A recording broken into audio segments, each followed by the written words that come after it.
Mr. Speaker, sir, the Honourable Prime Minister, Honourable Cabinet Ministers and Assistant Ministers, Honourable Leader of Opposition, Honourable Members of Parliament. Mr. Speaker, sir, I thank the Honourable Member for this question. Evacuation centres continue to form a critical pillar of Fiji's disaster risk management architecture.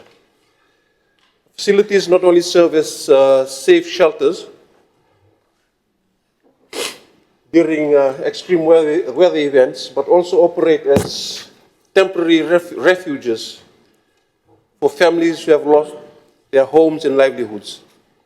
In essence, evacuation centers are an essential component of our national resilience system for protecting lives, safeguarding dignity, and ensuring social stability during crisis.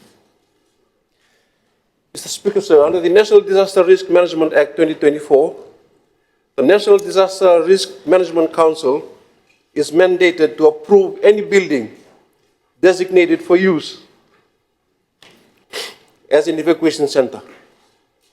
And in support of this, the Director of the National Disaster Risk Management Office, NDRMO, is developing a comprehensive evacuation center retrofitting and construction guideline. This guideline will introduce clear technical, social, and environmental standards to ensure that all centers are safe, inclusive, and climate resilient. It represents a key policy instrument for integrating risk-informed planning into community infrastructure development. Consistent with the Ministry's strategic focus on resilient infrastructure, Mr. Speaker, sir, a total of $1 million was allocated in the 2024-2025 financial year for evacuation centers. And with this funding, the Ministry implemented 30 projects nationwide involving retrofitting, completion, and new construction of centers as follows: 11 in the Central Division, 7 in the Northern Division, 6 in the Eastern Division, and 6 in the Western Division. Mr. Speaker, sir, complementing these government-funded initiatives, the Ministry also worked closely with the United Nations Development Programme's Governance for Resilient Development in the Pacific, or GovForES for short, to pilot community-based projects in high-risk areas. These include the retrofitting of the Alombi Village Evacuation Center in Waya, Yasawa, construction of the Vio Evacuation Center project in Lautoka, and the Waturamulo Multipurpose Evacuation Center in Waturawa, the Konrove, which is nearing completion. These partnerships illustrate the Ministry's strategic approach to leverage cooperation for localized resilience building. In addition, Mr. Speaker, sir, the Ministry, in partnership with the Korea International Cooperation Agency, or COICA, and the International Organization for Migration, is implementing the Strengthening National and Community Resilience to Disaster and Displacement Risks project, in which there are 4 new purpose-built evacuation centers and 4 retrofitted ones.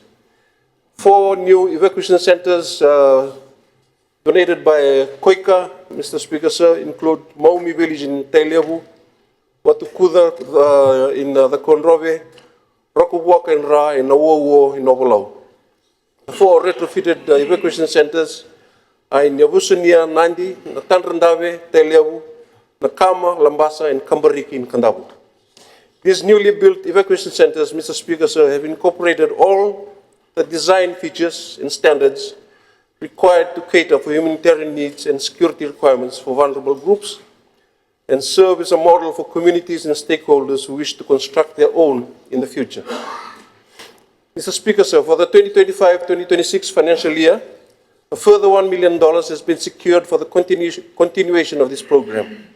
To date, 26 projects have been approved for implementation, including both retrofitting and new construction.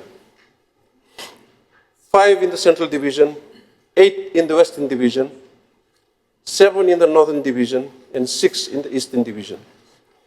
This project's distribution demonstrates the Ministry's commitment to maintaining balanced regional investment and ensuring that the most vulnerable communities are prioritized.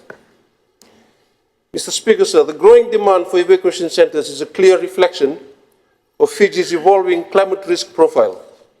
Stronger cyclones, prolonged flooding, and coastal inundation continue to strengthen the safety of rural and maritime communities.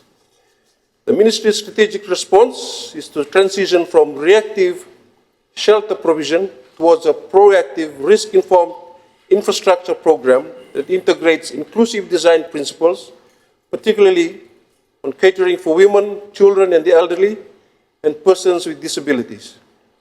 This aligns well with the Fijian National Adaptation Plan, the National Disaster Risk Reduction Policy, and the National Disaster Risk Management Act, in ensuring that evacuation center investments contribute to a broader national resilience and sustainable development goals.